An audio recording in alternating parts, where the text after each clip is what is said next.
नमस्कार दोस्तों, स्वागत है आपका अपने channel Keys to Success Academy में। आज के इस वीडियो में हम एमपीपीएससी 2020 के जो इंटरव्यू चल रहे हैं उससे संबंधित कुछ सूचना है, निर्देश है और उसके कुछ प्रश्न हैं कि 28 तारीख को जो इंटरव्यू हुआ है, किसी का इंटरव्यू हो चुका है तो उससे ये पता चल जाएगा कि आपको किस प्रकार के क्वेश्चन दिख सकते हैं और उनसे किस प्रकार के प्रश्न पूछे गए। ठीक है, तो लगभग 5 लोग मेंबर होता है। आपको पता है बोर्ड मेंबर में 5 सदस्य होते हैं और ऐसे आपको बैठना होता है। ये थोड़ा सा बैठने का पोस्चर थोड़ा सही नहीं है। 90 डिग्री के एंगल के आसपास आपको ऐसा बैठना चाहिए, स्ट्रेट फॉरवर्ड। ठीक है, तो ये सब गलतियाँ हो जाती है जो कि अच्छा नहीं होता आप लोग के लिए। ठीक है, तो चलिए आज के क्वेश्चन देख लेते हैं। सबसे पहले कि किस प्रकार के क्वेश्चन पूछे गए, और मुझे लगता है कि ये वीडियो सिर्फ इंटरव्यू वाले ना देखें, इंटरव्यू वाले के साथ अगर आप मेंस भी दे रहे हैं भी आपको देखना चाहिए। यहाँ तक कि यदि आप लोग प्रीलिम्स की भी तैयारी कर रहे हैं तो देखिए, आपका भविष्य में कभी ना कभी मेंस और इंटरव्यू तक पहुँचेंगे तो आपको ये सब चीज़ें देखनी चाहिए। इससे क्या पता रहेगा, एक प्रोसेस आपको पता चल जाएगी कि कैसे प्रोसेस होती है और कैसे कैसे इंटरव्यू में क्वेश्चन आते हैं। ठीक है, तो उस हिसाब से प्रिपेयर करिए अपने आप को भी और कंटेंट को भी। तो चलिए आज का वीडियो शुरू करते हैं। तो जैसा कि आप सबसे पहले देख सकते हैं यहाँ पे कि एमपीपीएससी 2020 इंटरव्यू से संबंधित कुछ सूचना है, तो ये आपको पहले बता देते हैं। इसके बाद और भी आपको जो क्वेश्चन है वो क्वेश्चन भी दिखा देंगे, कुछ की पॉइंट्स है। ठीक है, अंजू सिंह बुंदेला से बात हुई थी और उनके द्वारा कुछ क्वेश्चन लिखे गए हैं। उनका बोर्ड रैकवर्ड सर का था तो उसके क्वेश्चन मिल जाएंगे यहाँ पर। और क्या आपके लिए सूचना है वो पता चलने के बाद आप 2020 में साक्षात्कार में पूछे गए आज के प्रश्न, वो सब जानकारी आपको मिल जाएगी। ठीक है, तो ये सब जानकारी जानने के लिए आपको वीडियो के अंत तक बने रहिएगा। ठीक है, और यहाँ पर देख लेते हैं सबसे पहले कि निर्देश क्या है। निर्देश ये सभी को पता होना चाहिए। देखिए, भविष्य में आप 2019 वाले भी मेंस इंटरव्यू देने वाले, ठीक है, तो इन लोग को भी देख लेना चाहिए ये वीडियो, और 2020 वाले भी देखना चाहिए। 2021-22 में इंटरव्यू जो लोग देखने वाले हैं, और ये मान लीजिए कि जिनको कॉन्फिडेंस है कि 2021-22 में जो पेपर हुआ है 21-22 मेंस का, वो आप देना चाहते हैं इंटरव्यू, तो वो लोग भी जरूर देखें। तो चलिए सबसे पहले बात कर लेते हैं कि सबसे पहली बात तो ये है कि मास्क कंपलसरी नहीं है, क्योंकि आपको पता है कोविड जैसी स्थिति बहुत ज़्यादा गंभीर नहीं है।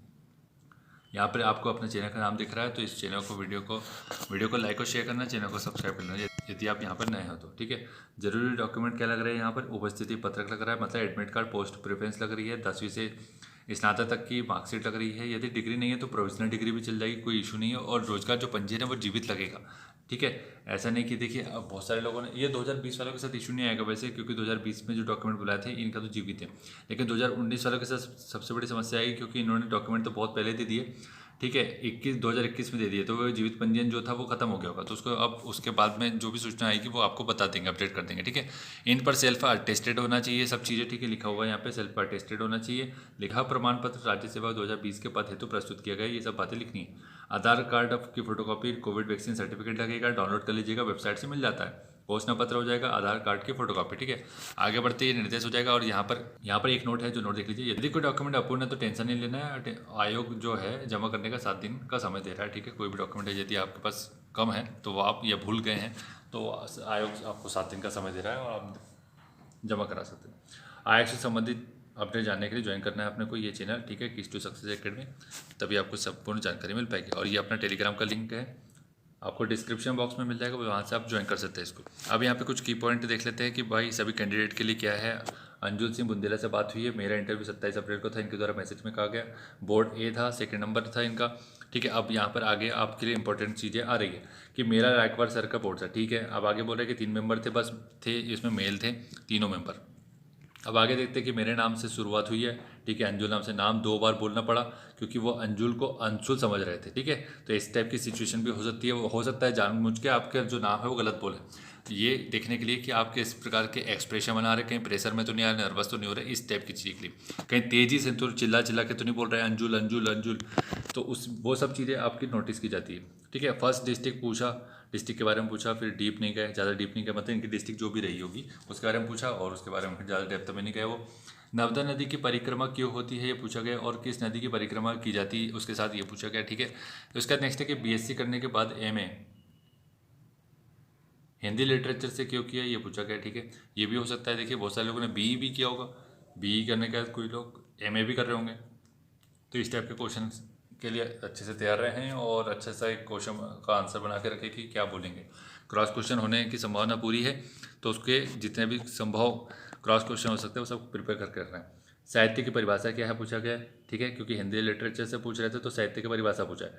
ठीक है, फिर उसका छायावाद की परिभाषा, तीन प्रमुख कवि पूछ लिए, फिर एमपी से रिलेटेड कोई कवि, उनकी रचनाएं पूछी गई। आपके कवि कौन थे पीजी में, उनके ऊपर सवाल थे, काफ़ी थे। सूरदास थे इनके, तो सूरदास से संबंधित तो बहुत अच्छे अच्छे क्वेश्चन बन सकते हैं। ठीक है, इसका नेक्स्ट है कि आप डीसी क्यों बनना चाहते हो, कोई 3 गुण बताना है अपने कि भाई मेरे में 3 गुण है और डीसी में इस हिसाब से बनना चाहता हूँ। ठीक है, आगे बात कर रहे हैं कि भाई एक सिचुएशनल क्वेश्चन था कि आप एसडीएम हो, जुलूस निकालते वक्त भगदड़ मच गई, दो विरोधी ग्रुप लड़ रहे हैं, कैसे हैंडल करोगे। ठीक है, इस टाइप की सिचुएशन दे दी गई है और इसको आपको अच्छे से बताना है कि कैसे हैंडल करेंगे आप एज अ एसडीएम है। ठीक है, आपकी पोस्ट क्या है, एसडीएम है। ठीक, नेक्स्ट है कि गोदान के पात्र कौन थे, गइयों को किसने मारा था। आगे बढ़ेंगे, कोई कविता सुनाई है किसी कवि की, भूषण की सुनाई थी, इन्होंने भूषण की सुनाई थी, छत्रसाल महाराज के ऊपर सुनाई थी। ठीक, भूषण ने, आपको पता है कि छत्रसाल महाराज के ऊपर कविता लिखी थी, छत्रसाल दशक, तो उसकी इन्होंने कुछ लाइन सुनाई होगी। फिर उसके बाद ये बोल रहा है कि एमपी गवर्नमेंट की वुमेन से रिलेटेड 3 स्कीम पूछी गई, लाडली बहना योजना के बारे में क्राइटेरिया पूछ लिया गया, एनीमिया क्यों होता है, कैसे दूर होता है, इस बारे में बात हो रही है। प्रिपरेशन के अलावा और क्या करते थे ये पूछ लिया, पापा क्या करते हैं, पापा क्या करते हैं। देखिए ये क्वेश्चन अगर पापा क्या करते हैं और आपने बोल दिया कि मेरे पापा फार्मर है, ठीक है, तो फिर आपकी वाट लग जाएगी। वाट लग जाएगी मतलब फार्मर, फिर एग्रीकल्चर, और एग्रीकल्चर का स्कोप इतना बड़ा होता है कि वहाँ से कितने क्वेश्चन पूछेंगे आपको भी नहीं पता। तो यदि आपके पापा फार्मर है भी, तब भी आप कुछ ऐसी बातें बता सकते हैं जो कि आप इसको स्किप कर सकते हैं, या फिर मतलब जो भी आपके पापा का प्रोफेशन है वो बताना ही पड़ेगा। अगर एक्चुअल प्रोफेशन जैसे पुलिस में है या फिर कुछ और है तो बताना ही पड़ेगा, लेकिन फार्मर है तो फिर कुछ कर नहीं सकते, उसके क्वेश्चन तो बहुत ज़्यादा बनेंगे, तो फिर आप वहाँ फंसेंगे। यही सारे क्वेश्चन थे। इसका देखिए सजेशन, डीएफ रेडी करके जाए, अच्छे से डीएफ को अच्छे से रेडी करना है, कॉन्फिडेंट रहना है। ठीक है, और इसका क्या बोल रहे हैं कि बिल्कुल भी पैनिक नहीं होना है। ठीक है, किसी भी सिचुएशन में पैनिक नहीं होना। वो यही तो चेक कर रहे हैं आपकी पर्सनैलिटी कि आप कैसे पैनिक कर जाएंगे। अगर आपको एक जिला संभालना पड़े और इतनी सी बातों में यहाँ पे इंटरव्यू में जब पैनिक हो रहे तो फिर जिला कैसे संभालेंगे।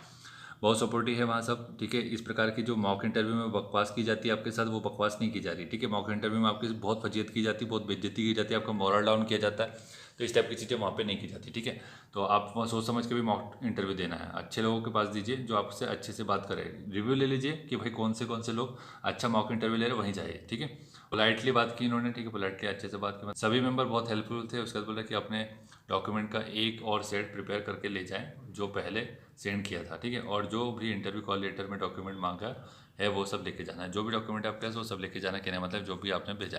उसके बाद बोल रहा है कि अंदर फ़ोन ले जाना दिया जाता है, अंदर फ़ोन ले जा सकते हैं आप, ये बोला जा रहा है। अगर नाश्ता नहीं कर पाए हैं तो अंदर ले जाकर कर सकते हो, बाकी नाश्ता नहीं किया तो अंदर ले जा सकते हो, और बैग लेकर भी जा सकते हो। ठीक है, बैग बैग भी ले जा सकते हो, उसमें कोई नाश्ता रख सकते हो।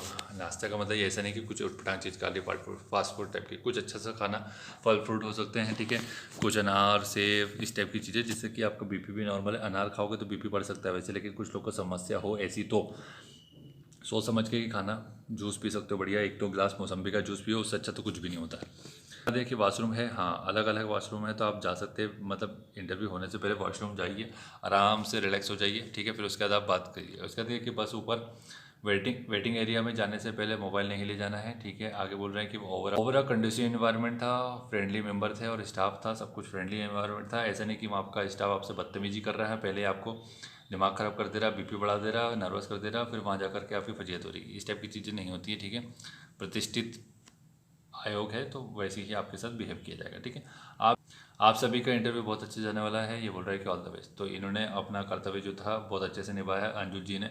ठीक है, इसी प्रकार से आपको भी अपना कर्तव्य निभाना चाहिए, वीडियो को लाइक और शेयर करना चाहिए, चैनल को सब्सक्राइब करना चाहिए। ठीक है, इसका नेक्स्ट है कि एमपीपीएससी 2020 साक्षात्कार में पूछे गए आज के प्रश्न क्या है ये भी देख लेते हैं। भाई सर आपने इतनी सारी बातें बता दी, अब एक और चीज़ कुछ अच्छी चीज़ बता दो। ठीक है, बता देते हैं।